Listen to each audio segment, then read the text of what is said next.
Are you going to smile, Missy? Hi, Chip. I always smile when I get to be on a podcast with you. But we're not next to each other. You That was know, that was fun. that was super fun. So have you done a pilgrimage lately? Haven't done a pilgrimage lately. A mental pilgrimage, a metaphorical pilgrimage, but no more 500-mile walking pilgrimage of late. How many times did you do the Santiago? I've only done it once. Only done it once. That's cool. That's on the list. That's on the list. We And I was should. also thinking that El Camino was also a car. Do you remember that?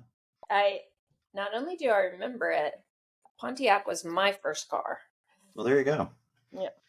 Anyway, we're not talking about cars or pilgrimages today. Well, maybe we are talking about a pilgrimage, but we'll get there. Um, so it's super fun to have you on our podcast and to catch up. And you just came out with a new book. You wrote with Lauren Gill, our mutual friend. And tell us a little bit about the book and what gave birth to the project. Thank you for asking, Chip. Lauren and I thought about this book for quite a while, and there's a lot of faith and work books out in the marketplace right now. And so we didn't want to just write a book to write a book.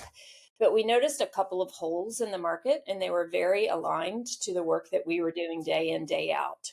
And then we also noticed that we were two people, and some of the learnings we were having and that we in journeying with some other people, particularly church and city network leaders, etc., we were becoming a bottleneck, that more people kind of wanted some things that we had learned, and we couldn't get it out by, two by two. And so we ended up writing a book. And I think the two things that are rather distinctive about this particular book are: one, it reframes faith and work as a context rather than a ministry or a theology or a program. So many people are like, oh, I need to go to a program to learn faith and work, or a church is like, oh, we've got to offer something for faith and work. They're like, no, no, no. Faith and work is just a context, and it's what people are doing all day, every day. And so the gospel needs to be relevant to what people are doing all day, every day. So it's kind of like an on ramp to heart change and an off ramp to city impact, when viewed as a context rather than a theology or a program or something to do. So that was one particular thing we believe needed to come into the world, this reframe.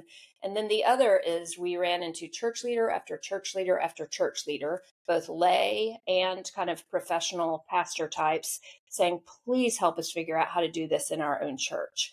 Please help us how to make this topic relevant in our church. Please help us teach us how to make people's day-to-day work something that we can do, something that we can help them with. And so we developed, through working with people around the globe, really a journey map and a set of tools to really help people assess how to do that within their own context. And that was something that didn't exist either. So that's how the book came to be. So a lot of it arose.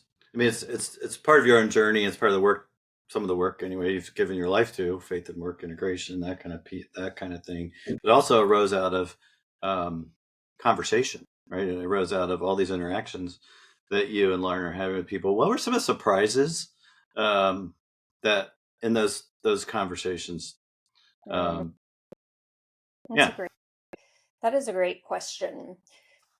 I have a very distinct memory of meeting via Zoom with someone named Andres Garza.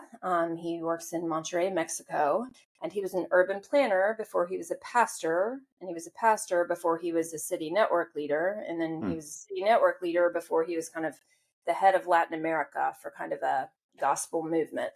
And we were having this talk, and he was like, oh, I think faith and work is so important. I think faith and work is so important. I was an urban planner, and we kind of had a chit chat. And all of a sudden, when I said, well, why are your churches not preaching about it every single Sunday? He's like, well, we're so busy. We'll get to it. We'll get to it. I was like, wait. What? You're not too busy to contextualize in other ways. You're contextualizing your churches around dynamics in Monterey. Contextualizing your church around, maybe the socioeconomic statuses or the types of problems your people have. Work is just part of that. He's Right. like, and literally it was like, a light bulb went on and he became on fire for implementing faith and work. So I Hmm. think that was a particularly meaningful conversation. And then I think another meaningful conversation that's really not a particular one, but just a pattern of them is pastor after pastor and kind of church lay leader after church lay leader saying, I'm too tired. I can't do one more thing. Like I've got all these, I've got to get people in the pews. I've got to figure out Yeah. why they're only coming 2.1 times a month instead of 4 times a month. I've got to get enough tithing to pay the bills. Like we're working on prayer. We're working on recognizing the Holy Spirit. Like I cannot do one more thing. And Hmm. so that realization that the pastors were so tired and seeing this as one more thing rather than perhaps a solution to several of the problems that they were already having. Um, that was really meaningful. And just being like, wow, pastors, they understand this. They just aren't, they are not prioritizing this. And maybe they're not prioritizing it because they don't understand what it might unlock for them. And so, and how easy it could be. Hmm. There's perception of, oh, it's this big hard thing. Well, Yeah. the intention of this book is not to make it a big hard thing. In fact, there's something in the appendix called quick starts. You can start doing some of this on Monday. And so really understanding the load pastors carrying and how Hmm. earnestly they want to help their people was another interesting set of conversations that brought this into the world. Well, let's talk about that first conversation where you're for this person, like it wasn't even on the map. Like they would certainly apply their gospel text to marriage and other things like that, but they just work wasn't on the map. How do you Mhm. explain that fact that it's not on the map? Yeah, I've done a bit of research about that. And I think it's so interesting because in the early church, well, let's go all the way back to Jesus. So with Jesus it was, he has roughly 37 unique parables in the scriptures, and 32 of those refer to work, and 27 of those work is the main point of the parable. Hmm. Or it's the main subject of the parable. The main point is, a key biblical teaching. And so Jesus was teaching about faith and work. He was understanding the context of his people were farmers and stoneworkers and wine growers, etc. And used all these parables to teach his concepts. And yet we've gone away from it. And so my research tells me that pulling away started back in Constantine times when Christianity became aligned with the political system. It became much more institutionalized at that point and less attached to the day to day. And then the Protestant Reformation kind of had a slight redirect on that. And Luther and some others started talking about calling, and faith and work started to enter back into the conversation. But then it was perhaps the Industrial Revolution that made work become more and more specified. And Hmm. at about the same time, the profession of church leadership and ministry leadership became more and more professionalized with particular seminary tracks and increasing seminary tracks, etc. And so those two things kind of compounded the separation that what you're doing over there at work, I'm not learning about. I'm over here learning about the Bible. And Hmm. so I think it's been a slow separation. There was some data about 10 years ago, maybe 15 years ago, at a large church on the East Coast. And out of 10 years worth of sermons, correct that, out of 5 years worth of sermons, I think that it was like less than 10 sermons even mentioned work out of 5 years. And Wow. so if you look at the seminary tracks for pastors and you look at the number of pastors, particularly in the Western church and particularly in the suburban Western church, there are very few bivocational pastors. Hmm. Long ago, many pastors were bivocational. There are I certain think you pastors. could argue that Jesus was bivocational. Jesus was bivocational, at least at some point, and there are lots of bivocational pastors in the U.S., particularly in the churches on the margins, serving the margins. And definitely pastors that are bivocational catch this much quicker. Mm-hmm. Interesting. Interesting. Well, we just did some research. This I think we finished it at the end of March with Barna on people's lived experience with work, and so it's kind of coming at the other side. You've got the church side, and then you've got the worker side, and one of the things that we learned, which we weren't entirely surprised by, was that it's that people don't associate any kind of spiritual resource with solutions for their work, and which would include their pastor or their church. And the statistics were pretty sobering. They were, 4% of the general population and 9% of practicing Christians, which are like they've checked a lot of boxes in terms of what they believe and what they do. Yeah, but they still don't see, I mean, not just church, but God as a, and maybe it's, I don't know if it's even theologically correct to think of God as a resource. Actually, well, I'll push. I think it is. I think, I you do know, too. he said, "Cast your cares on me because I care about you." Like that, he wants to be the force and power and reality. I think in our lives that makes our lives work. I mean, that's what a Messiah is, and we don't see him that way when it comes to our work. Um, do you see a link between that finding of the worker and what you're seeing in terms of the gaps you've been observing with pastors? That's so interesting. When I read your data, I knew that it would be low, the number of people, the number of workers that use Christian resources to help them with their work. But when your data said that it's only 9% of faithful Christians, I was like, oh my gosh. And Chip, you and I have dedicated our lives to this, and Shauna as well, for like the last 10 years. So it's like, good gosh, we haven't made like any more dents than that. It felt like maybe a little bit more of a dent. Um, you know, it's interesting because I will say that a lot of pastors that I've met with over the years don't feel equipped to help someone with their work.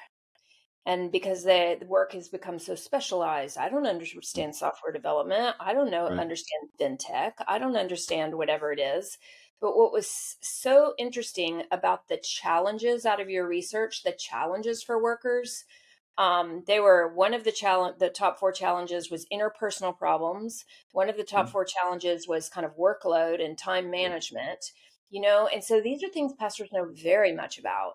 Mm-hmm. What we often were trying to train pastors about were even work complexities that were rather technical, that usually they still have a heart level problem, right? So maybe you're an entrepreneur and you're not sure your capital is going to come through and you're freaking out. Well, there's a heart level issue there, right? It's around provision and achievement, et cetera, et cetera. And so, sure, maybe a pastor is not the right guy to help you get your VC funding lined up. But a pastor is the right guy to help you with the heart issue around your anxiety about is the VC funding going to get lined up? And And so most pastors, having been one for 20 years in a former life, um, I'm going to be a cat when I grow up. I'm on my third life. So pastors worry about funding too. yeah, that's great. They do. Yeah. They. It's not framed in the same tight cycle with your deck and your performance for 5 years and all that stuff that you do for a VC pitch, but it's still we do. We worry, and that's a very existential anxiety that we Hmm. have that every business person could. I mean, it's almost like there's more in common than people realize, but there's some block that's in the way. Hmm. What you're saying is that so true. Every single problem can be distilled down to a heart problem, Mhm. right? So it's a problem around comfort or security or provision or, identity. And so I do think helping pastors understand that. They're not, no, they're not expected to understand fintech and software development and coding. And yet they can be helpful resources.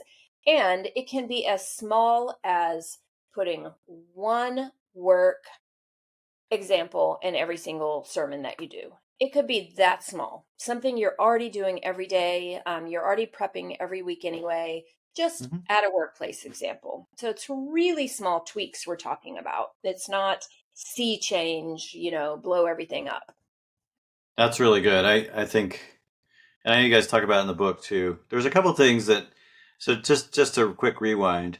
Um, so when I became a pastor, and I think this is part of it, and I have a client that's a big church, and I was working with their core team recently, and I do think this is real. So when I started out in business, but I left that to become a pastor, and part of the reason, I mean, I just felt called to be a pastor. People told me I could do it. I felt like it was the best use of all my gifts, better than what was doing before. But there's another subtle thing going on in my life, which was when I started out in business, nobody was telling me business could be virtuous. Nobody told me business was about service and flourishing. It was about that to me. In my 18, 19, 20-year-old mind, that was the fastest way to get rich. So there's get rich ship, and I walked slowly. God pried my white knuckles grip off of that and sent me in a different direction. And so it was just sort of like this assumption that, well, then you should be a pastor, right? Which is that back to the. But I think what happens sometimes for pastors, and I used to feel this way, was all my friends who are, some of them maybe not even as smart as I am, which I would never say out loud, but I just did. But they're making more money than me, but at least I'm doing something that's really good. Yeah. And that's actually that's about my ego. So there's this whole thing, I think, that goes on in at least the lives and hearts of some pastors, where we have to justify the sacrifices we've made. And there really are material sacrifices when you go down the path of full-time vocational Christian work, like there are, and or at least in most cases. So I don't know. I just think there's something there that like feeds that almost. Like we're just going to stay at like a safe distance from each other kind of dance, like I think that pastors and workers do sometimes. Have you seen any of that? Does that ring true? Are you guys coming against any of that in this book? Yeah, but we actually unpack that concept in the book, Chip, in the blockers section of the blockers of why this is hard to get Mm, implemented into the church. And what you just explained about that, kind of dichotomy about our people that are in, basically paid professional Christians, either missionaries or ministers or pastors or yeah, something like that. Are they hierarchically doing more for God than someone that's working for a bank or a consulting firm or an advertising agency or a manufacturing plant? Um, and the answer is when the answer is no. It's all work is for God, in right. God's point of view, in God's kingdom. And the world cannot go round without, if everybody was in ministry, like how would we like exchange money for goods and all those kinds of things. All of Yeah, these positions are needed for the world to flourish. But the bottom line is that and I had my own story like yours, I was in hardcore business and I moved to the nonprofit space to do something better for the world and yeah, better for God before I found faith and work theology. Then I was like, oh my goodness, I've had it all wrong.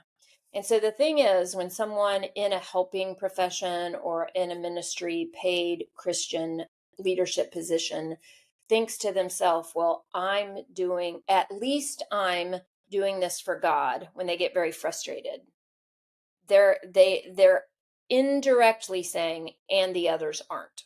yeah. That's And right. so if pastors are saying, well, at least I'm serving God, when they start counting their costs, they're indirectly saying, and the investment banker's not. And that is an often unstated but hidden underbelly of why this may be hard to get implemented into the churches.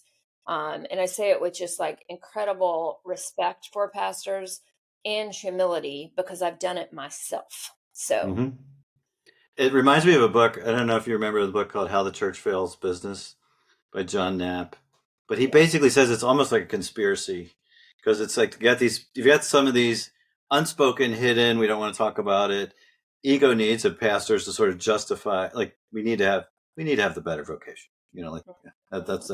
But some business people anyway, they really don't want their pastor to meddle with their corporate life. There's I'm sure they say it in the South. Pastors. I wasn't preaching. That was meddling. That whole line.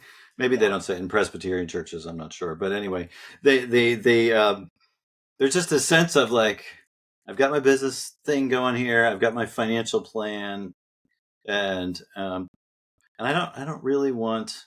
I don't. There's some, like, I'm getting some reward for not using spiritual resources. At least I perceive I'm getting some reward for not pursuing spiritual resources as I face Mm. the opportunities and challenges of my work. What do you Well, think about that? And maybe yeah. So, I mean, Tim Keller has an interesting cultural engagement model, and that is just square in the top left corner of it, which would be called the two kingdoms mindset, mm, which is this part of my life doesn't matter to God in a way, is I'm paraphrasing. And isn't that really just at its furthest sense a different version of idolatry of self sufficiency? yeah, Right? Isn't that just 100%. really lack of surrender to Jesus Christ as Lord of all of life? And Hmm. so, and I am, preaching to myself. I'm in like a whole new at age late 50s and this whole new layer of what does further surrender look like? What does further surrender look like? And it's all. He's not kidding when he says all of life. Um, and so, business people, if you're listening, yeah, consider what would that mean for you to surrender the way you do business to Christ. And someone once said it to me in this particular way. If Jesus came and sat down in your executive team meeting at your conference table and just watched you for 2 hours, what do you think he would say? I Mm. was meeting with someone about that, and someone else asked the question. He goes, "Oh, he would say that I need to take a pay cut and give a lot more money to my other people." But it was Wow. just really interesting that that was his immediate reaction. Like if Jesus sat in your executive team committee, what would he say? I think that's really an interesting way to think about what might I need to surrender. That's, that question that's a really good question. And I wonder if most pastors have the courage to say things like that. Hmm. I do think it's hard for them because it's getting right to the root of the gospel, which is Mhm. around our identity issues. And do we fully believe that we are adopted sons and daughters? And if we fully believed this, what would it look like? Now, Yeah. please hear me out. If you're a business person listening, it doesn't mean don't be in business. It doesn't mean don't make money. It doesn't say do excellence. I mean, business is a way to bring structure out of chaos in a way that can give a Mhm. lot of people meaningful ways to make wages for their God given talents and gifts, as well as bring things into the world that can help the world flourish. So I am pro business. Um, and as this loops back to the very beginning, work is a place is a context by which the gospel can get into our heart. So there are really not many other places besides family where we can find as much joy, as much pain, and as much idolatry as we can around our work. And what you and I are talking about right now is the idolatry around work. Yeah, and I just want to double click on that. I want to exclamation point it too, because that's what I found as a pastor. I found that so I talked about some of the beginning, but I was at the same church for 20 years. In the last 4 or 5 years, I got connected with the Redeemer Center for Faith and Work, and Catherine and Amy Yeah. Lee, and the literature, which after 2 seminary degrees, I still didn't know existed. It was Redeemer that introduced me to it. So we started to experiment, and there were with some of the things you're talking about in the book, like workplace visits, a regular, yeah, preaching series, usually once a year, but also just talking about work as much as we could. Um, and then we had a group. We had it was really a small group that focused on work and learning about work together. And that only met once a month. And so at the time, that was kind of unorthodox because small groups were supposed to meet every week, and they were supposed to whatever, talk about the sermon and all this kind of stuff. And we did work. Like we all read a book. We all talked about our jobs. We crowdsourced our agenda, what's going on at your jobs. And the long and the short of all this is to say that the people that participated in that group experienced amazing transformation. They experienced the sense of God being with them in their work that they never had before, but not just God in their work, just God with them. Like to your point, like it wasn't an extra thing. It was actually a very, very, very focused form of formation, that group where they were reading and processing what was going on in their job and coming back each month. And it was almost like a group coaching experience, Mhm. peer learning. But it had such an outsized impact on their spiritual depth, Yeah. and more so than anything I had ever done as a pastor. And so that was like the positive surprise. The negative surprise was how few people wanted to do it. And um, and I don't know if you're this way. I could imagine you being this way. Once I discover something, I think everybody around me needs to discover that too. And I saw you're opened up your group trip to the Camino next year that we're all supposed to come with you. But just, you experience something really good and you want everybody. And I was so shocked um, that people they didn't, they didn't necessarily want to go deeper, but I wanted to come back to one other thing you guys talk about is the workplace visit idea. Like, how did that come up for you? And then I want to hear about that. And I had some great experiences doing that. I'd like to share a couple of them. I mean, the workplace visit is just a bonanza from a variety of angles. And so it came up for us a lot of different ways. One is just about knowing the context of your people's work better. And so, if one of the blockers for faith and work getting implemented in the church is that pastors don't really understand the work of the people, well, let's help you understand the work of the people. Let's take that fear down. And so we started talking to pastors about, well, tell us about your week. Most pastors meet with several people per week just to catch up, see how they're doing. Maybe they're having a heart level problem. Maybe they're in crisis. Okay, so what if we just moved one of those meetings per week, maybe two, to somebody's workplace? So, Chip, you call me, you say, hey, Missy, I need to meet with you about something. I'm like, oh, okay. Instead of meet me at the coffee shop, come to my office, come to my, this third neutral space. I'll be happy to come to your work. Now, some people say no, they're not comfortable with that.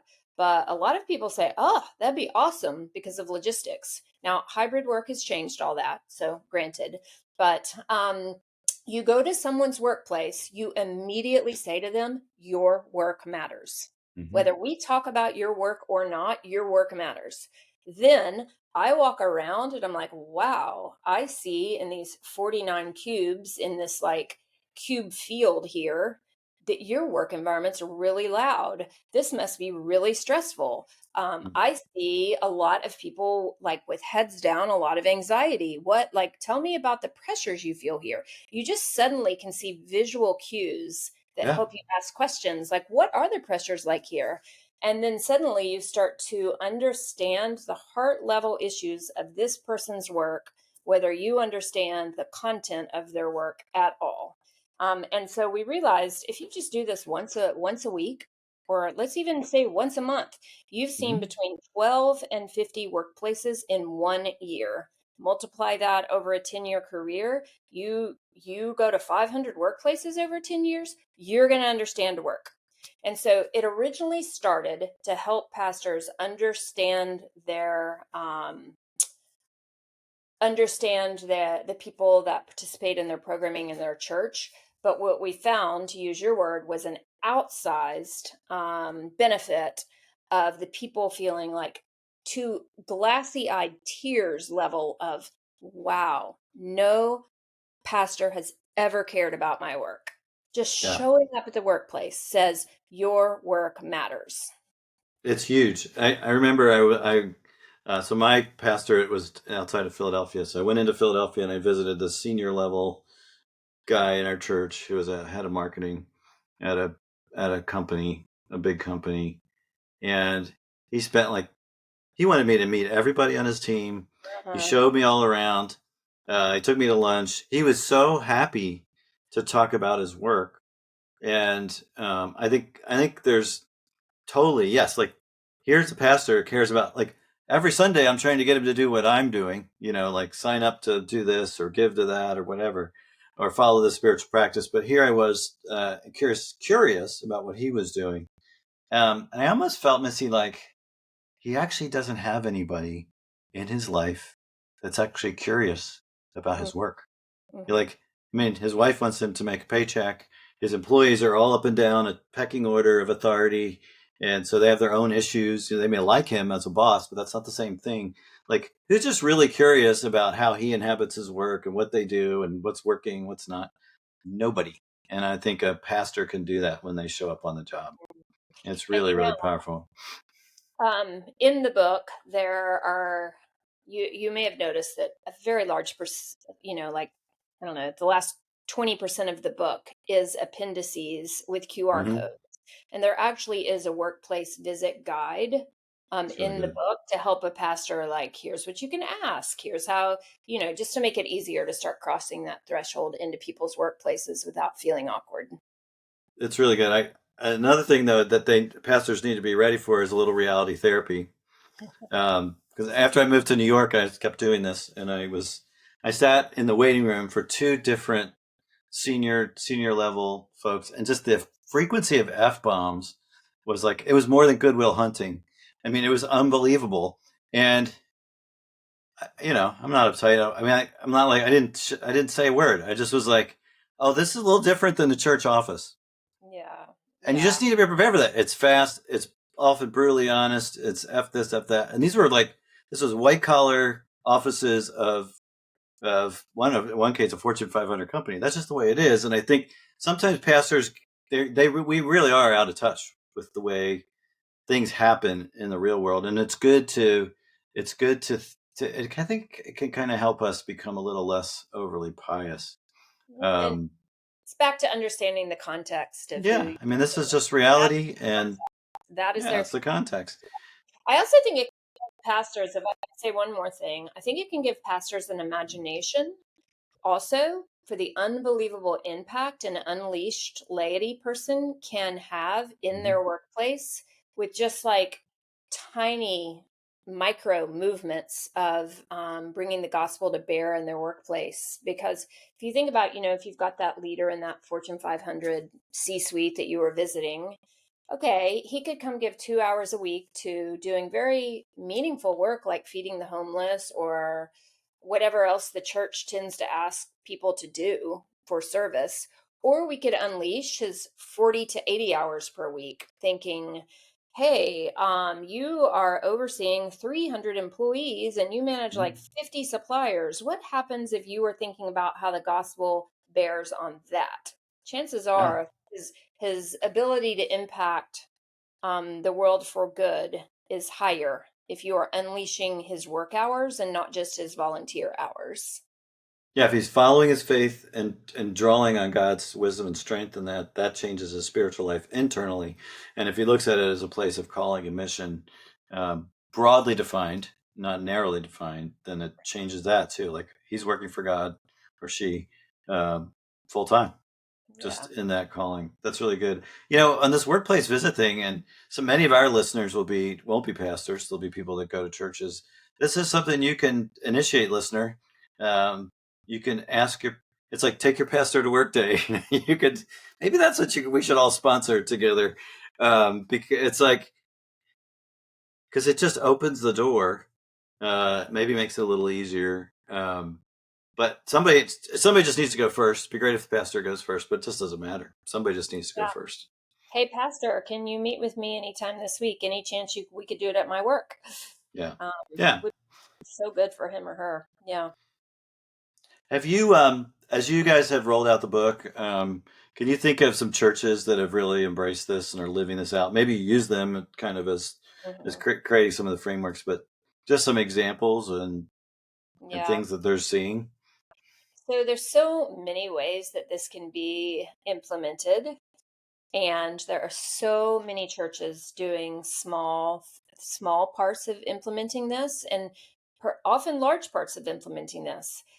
There's not tons of exemplars like we're doing all of this that is Mm. in the book. So, I do, and several of the churches that are close to being exemplars. One gap is that they've kind of put the Faith and Work initiative over to the side, like Velcroed on. Like Um, the Gotham, they have a Gotham. You well, should not just necessarily. I mean, Gotham's just a discipleship program, so that can be right, woven to the core of the right. church. Not just, but it is a discipleship program. But even the organization I started, which is the Nashville Institute for Faith and Work, it was formed out of a church as like a side thing. So it's like, hey, church members, come over here to get faith and work theology, and then go back to the regular part of the church to do everything else. And what this book is about embedding it. And the Faith and Work Institutes, of which I've been part of creating, they are good. And they are there because they are filling a gap. They are filling the gap that most people aren't hearing it from the pews. And so this book is about how to build it into the welcome, how to build it into the benediction, how to build it into the sermons, how to build it into the, education and Sunday school curriculums, how to build it into vacation Bible school, how to build it into the service opportunities that you're offering, et cetera, et cetera. There is a church. There are several churches, honestly, down in Latin America that are working very Hmm. hard together to be on this journey. They're in a That's really cohort. cool. They've been working through the book and they're determining next steps. I think this Church of Andres Garza's in Monterrey is doing Hmm. good work towards this. There's a church in Singapore, I think, is doing good work towards this. There's actually a church in Nashville, Tennessee, that was started in a public housing complex, really intended to focus on people on the margins. And Reverend Thomas Hunter, he started this church specifically to be a faith and work church. Everything they do is in their new church building. They've recently moved into a church building, and they are like, I may have this detail quite a little bit wrong, but they're running like vocational classes to teach people to be haircutters out of the church, like Hmm. seeing the context of people needing good work, and they're building this into how they spend their That's good. time as a church. And Huh. so yes, and then there's lots of small examples of churches doing these types of things within the book. Prayers of the people, we have like all these industry prayer examples. And the Tom Nelson's church in Kansas is doing a good job on quite a bit of this. Mm-hmm. I would certainly, I'm sure they are, knowing Tom. Um, when you think about implications of all this for the worker, um, it's kind and you said some of the folks that the book is for are lay leaders, so they could, if you're a lay leader in a church, you just get the book. But and everybody can just get the book. But my point is, like, when you take a worker, like, what can they do? Mhm. How can they help their church help them with their Mhm. work? What do you think? Yeah, that's great. So chapters 1 through 4 are really helpful to anybody. And Mm, then chapters 5 through the remaining are really focused on, okay, if you believe 1 through 4, how can we help you pull it into your church? So actually, a lot of these efforts being pulled into church just comes from the random person sitting in the pew. That mm, was my case. I was a random person sitting in a pew. I got on fire for faith and work theology. I ended up writing a business plan, et cetera, and a faith and work initiative came to life. So anybody can bring these into the church. It doesn't have to be a professional pastor, or it doesn't have to be the head of the session or whatever. However, what it can do for people is, imagine if you woke up if you're a worker, you're a church attender, but not necessarily a church leader. What if you woke up every single day and you truly believed, like in your core, that what you were going out to do mattered to God? mm. Truly believed it, not just like cognitively believed it, like truly believed it. And then what if you had been on a discipleship journey that taught you how to pray and seek God's guidance, not just in the morning, but like constancy of devotion, hour to hour, minute to minute, in the board meeting where there's conflict, you can like, the Holy Spirit's been deposited within and you can like access it and take a moment. And what would God want me to do here? What might that journey look like for you? What might it look like to understand your brokenness at work Mm. and be a bit more open-handed about that? Be a bit more wisely vulnerable, depending on the context you're in. What kind of witness would that be? How might you care for your colleagues, your suppliers, your competitors? This is what is the opportunity. This is what's at both at stake and the opportunity for the people day to day. And you guys know this. You spend your whole life thinking about faith and work as Mm. well.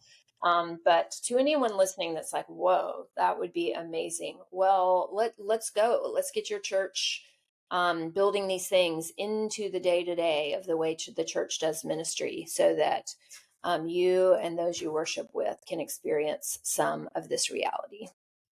That's really good. What I hear you saying is you got to start where you are. And, if you're a leader or you're connected with leaders, you can do that. But irrespective, you still go to work every day. You still go to work every day. And So so you have an opportunity every day to to live this life. Um, yeah. and And I that's mean, where you got to do that. I mean, we're all invited and in some sense expected to do that anyway. and my book could help you with this, but not a little bit. But some other really great resources are Catherine Alsdorf and Tim Keller's Every Good Endeavor, Every of good course. endeavor. Visions of Vocation by Steve Garber. There's a book out right now called Life in Flux by Lisa Slayton and Michaela O'Donnell, which is really amazing if you're like in an in-between spot in your work.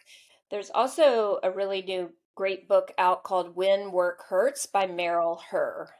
Um, so At um, Fuller. Yep.